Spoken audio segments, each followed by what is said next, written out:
welcome. We are so excited that you guys are here with us. We have got people signing in from all over the world to see this. This is an exciting time. I'm Mike Memmott. This is my beautiful wife, Fiona, and we're here just to kind of share with you just the excitement and the things going on here in Portugal with Young Life. You guys check in. Say hi to us. We can see in the chats. If you have questions, put those questions in the chats. We'll be able to see them. We'll try to answer as many of them as possible as we can as we go through the time. Hey, in the next 35 minutes, you are going to be treated to some of the greatest things that are going on here in Portugal. You will hear from staff people. You'll hear from kids. You'll hear from leaders. You'll hear from our committee. You're going to hear all kinds of things that are exciting about what's going on here in Portugal. So grab your coffee, grab your lunch, grab your dinner, wherever you're signing in from. Hey, take a look. And we're going to start with this. We want to start by kind of sharing what Young Life or what the spiritual life is like in Portugal. And we were trying to figure out a way. And last week we were cleaning up the Young Life house here in Portugal, and we came across a VHS tape. And so we decided, well, we're just going to show this VHS tape. And you got to forgive us because the quality is not that great, because we had to actually go get a VCR out of the dumpster out back to be able to show this tape. So here's what we're going to do. We're just going to show this tape, and this will kind of give you a background of what the spiritual life here in Portugal is. And this is from this well-known doctor here in Portugal. We'll run that tape.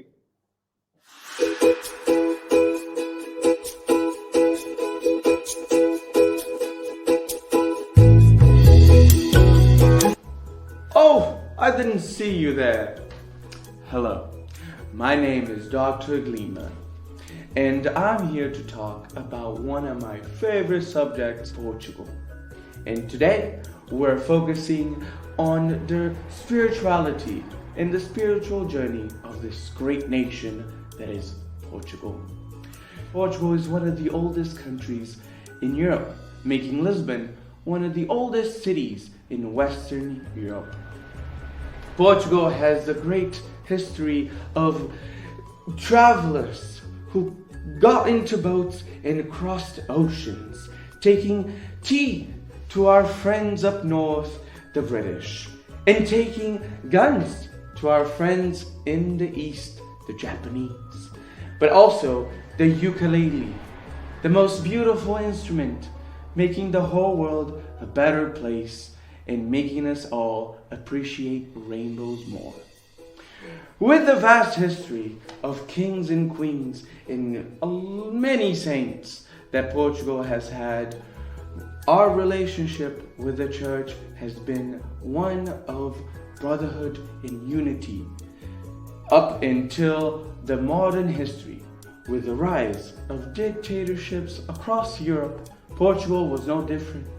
There was a big man called António Salazar who rose to power and created the Estado Novo, which is the Portuguese dictatorship that started in 1933.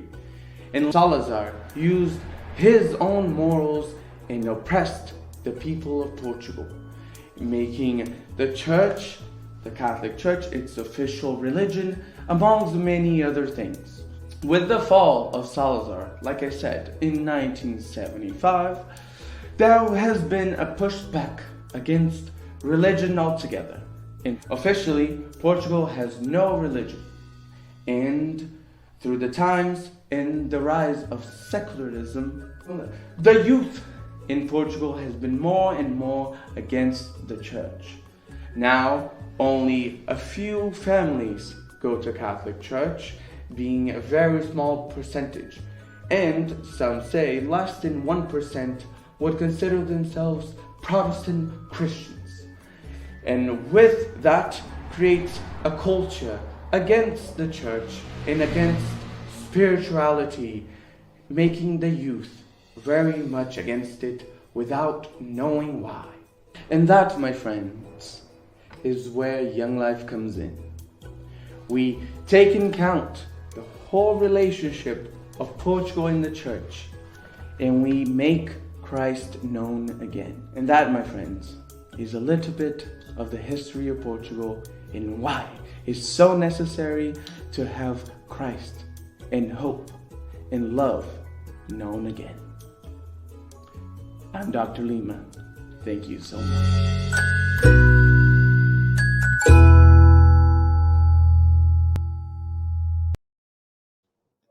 As you can see, the work of Young Life here in Portugal is very important.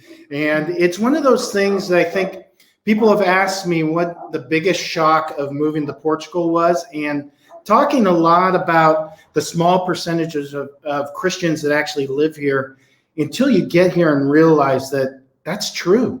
And most of our kids face this every day, both our international kids and our national kids. And that's where Young Life it comes in and is very important. We've asked Ken Best to share a little bit about the history of Young Life, because Young Life has been here for a few years. And so we're going to go to Ken Best, and we're going to ask him to share a little bit about the history of Young Life here in Portugal. Hello there. My name's Ken Best. I'm an American living here in beautiful Portugal. And I just want to tell you a little bit about the history of Young Life here in Portugal. I'm the chairperson of our local committee. And I've been involved with the Committee of Young Life for about 15 years. Although Young Life has been around the world for about 80 years, I think. It's been here just about 20. And I remember when they first got started with the first Young Life missionaries that came here with the idea and the dream of starting up Young Life. Billy Boyle and Chad Edwards and their wives, they came here with a dream, starting from nothing, to build up this ministry. And they did. They built it up. They built up a great community here. They got involved in some of the schools and built up a great committee and staff. Started the next director, Sarah Gamble, who was here, I don't know, 7 or 8 years, something like that, really wanted to take it to the next level and get us into the Portuguese schools, the Portuguese community too. And she did. We got it into some Portuguese high schools. She had a dream of starting up a regular summer camp, a Young Life camp, which we call Surf Camp, which has just been a huge, successful part of what we do. Again, with our next director, Ariel Putnam, and then Katia Pinheiro, just both of them just expanding and making us more of a real part of the school communities here and building things up. And that brings us up to just about 9 months ago when Mike and Fiona got here. And but I think the best part about what's going on here, my favorite thing about Young Life, is not just seeing all the numbers and the years and the history and everything, but seeing individual lives, kids that I've known, friends of my kids, my own kids, who have been impacted, whose lives have been changed. In many cases, they've been saved through Young Life, but they've all been loved and influenced and helped through this ministry. So I'm really blessed to be a part of it. Yeah, what a rich history Young Life does have. But one of the exciting things is, like Ken said, we have been here about 8 or 9 months. And a lot of the time we've been here, and we all know it's a kind of a global pandemic. And so a lot of our time we spent in our apartment. But that has not stopped us. We have been doing a lot of planning and working. In fact, we finished training 8 brand new leaders that are going to be plugging into kids' lives real quickly. And so we're excited about that. We're also excited about the future and the idea that international kids, reaching international kids here that are here for a season maybe, or through high school, most of them don't stay. So we have an opportunity to reach the world and reach Portugal and change Portugal through the ministry of Young Life. And so we again asked Ken, we're going to go back to Ken. He's going to share a little bit about how he sees the future of Young Life here in Portugal. Recently, our committee and our staff, under the leadership of Mike Memmott, have been making a lot of plans for the next 1, 3, and 10 years for this ministry, and it's really exciting. I've been in the ministry long enough to see how dreams can become reality, and how even big dreams can become really exciting realities. And so we have a lot of big things over the next long-term and small-term steps that we want to take to get there, including we would like to expand Young Life Portugal to other areas other than Lisbon. That's a big project. We'd like to see new areas open up so that we can impact teenagers in more areas of the country. we would like to see our camp expand to be even more impactful than it is now, which is probably one of the most impactful things that we do in the lives of kids. And we'd like to see that grow. We would like to see more and more schools in the area we are now be touched. And so we're trying to make more and more contacts and get more involved with other ministries we can partner with, other schools. We're trying to get to know more school teachers and school directors, and certainly trying to grow up our staff and our volunteer team. We've had a lot of success already in building up a new generation of volunteers working for us. So I want to encourage you who are listening to consider how you could be partnering with us as well. We need sustained, regular, faithful prayer for this to work, that's for sure. And we need funds for a lot of the projects we want to do, for our staff to be here. It's all just by the funding and donations of private donors, so we ask you to consider that. And who knows, maybe God's calling you in some other capacity to come over in Portugal and work with us. Oh, we're back.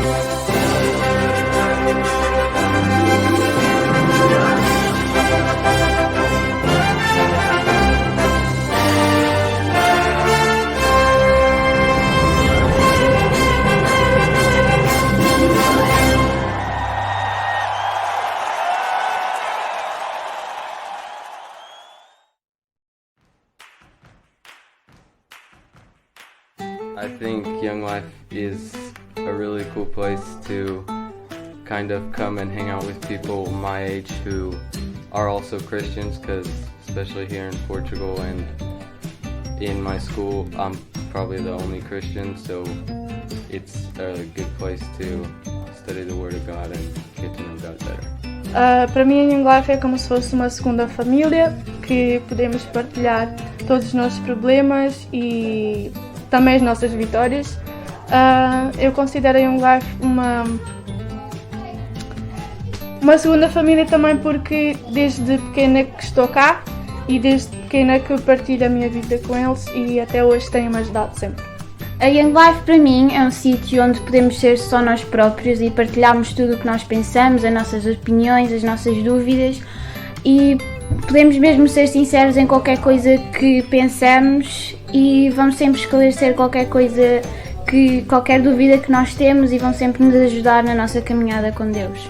Eu descrevo a Young Life como um sítio onde eu posso ser eu próprio e um sítio onde posso partilhar sobre a minha vida, o que sinto,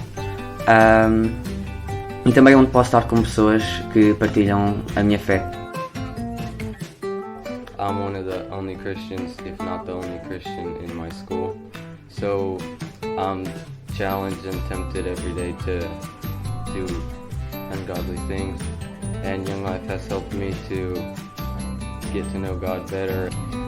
Eu tinha pequenas perguntas, às vezes um bocado estúpidas, mas que ao meter essas perguntas na Young Life e os líderes responderem a essas perguntas foi algo muito importante para mim, porque de certa maneira consegui ver Deus de outra perspectiva e começar a ver a vida de outra maneira. Para mim, a Young Life significa família, porque me acolheram no momento que eu mais precisava, no momento que eu era uma imigrante aqui em Portugal, recém-chegada, perdida, não tinha ninguém para conseguir segurar na mão e seguir a vida.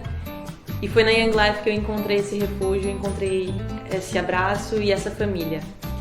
Me senti adotada, porque desde então toda semana eu frequentava a Young Life, e tanto na questão social foi fundamental para o meu desenvolvimento, para eu conhecer, para eu fazer amizades que eu tenho certeza que vão durar para o resto da vida, como principalmente para minha fé.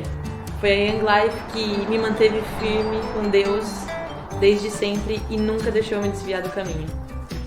A Young Life ajudou-me bastante a perder o medo de falar com os meus amigos sobre Deus e também ajudou-me a querer ter um relacionamento com Ele. Eu sempre nasci numa família cristã e considerava-me bastante próxima de Deus, mas depois de entrar na Young Life apercebi-me que ainda tinha muita coisa para aprender e a Young Life foi basicamente isso, foi um apoio adicional à minha vida, onde podia crescer ainda mais na minha vida com Deus.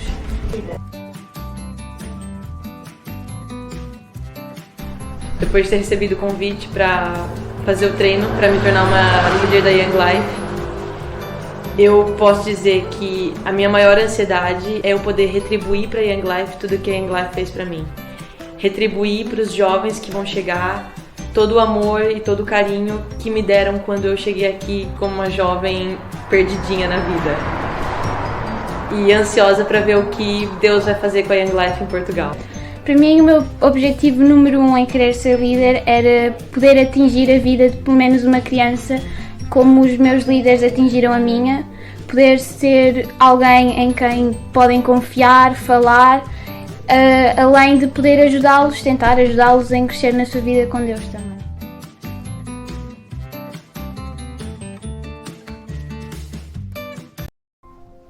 Hey there, I'm Guy, and I'm DGL/student staff, and I love Jesus, and I love teenagers, and I'm really in love with Young Life and its mission for Portugal. I'm not Portuguese. I was born in Brazil, and then I moved here, and for several years I was out partying, drinking, looking for a place where I could belong. Until when I was 12, I found out about Young Life through my cousin, and I held on to it. I found a place where I belonged, where people cared about me.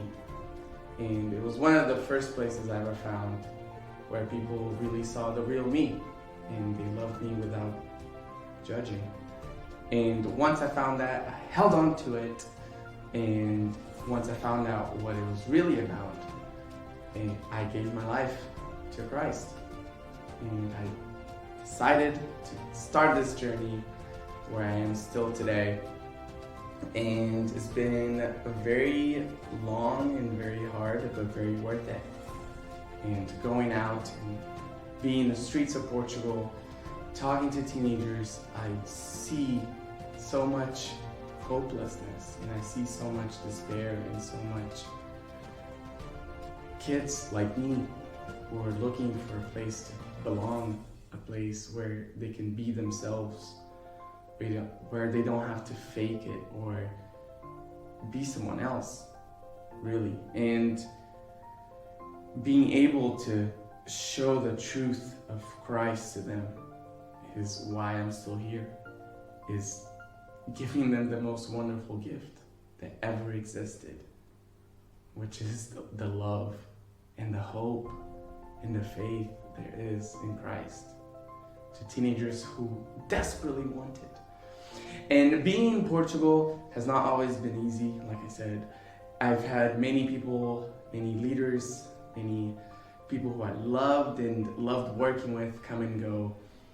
And when I found out that Mike and Fiona were heading over here, I was really hopeful, but I was skeptical, because people come here and sometimes, most of the time, they leave.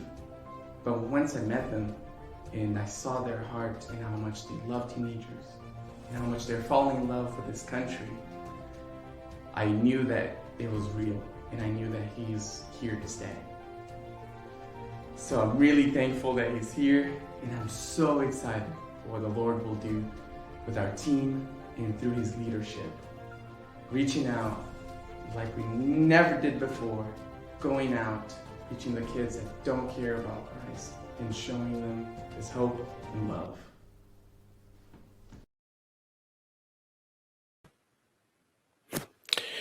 Hey, welcome everybody.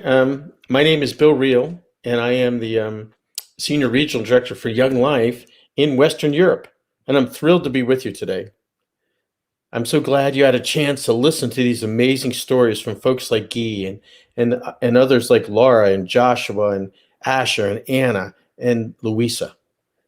These are the kids of Portugal, and they have shared their hearts with you.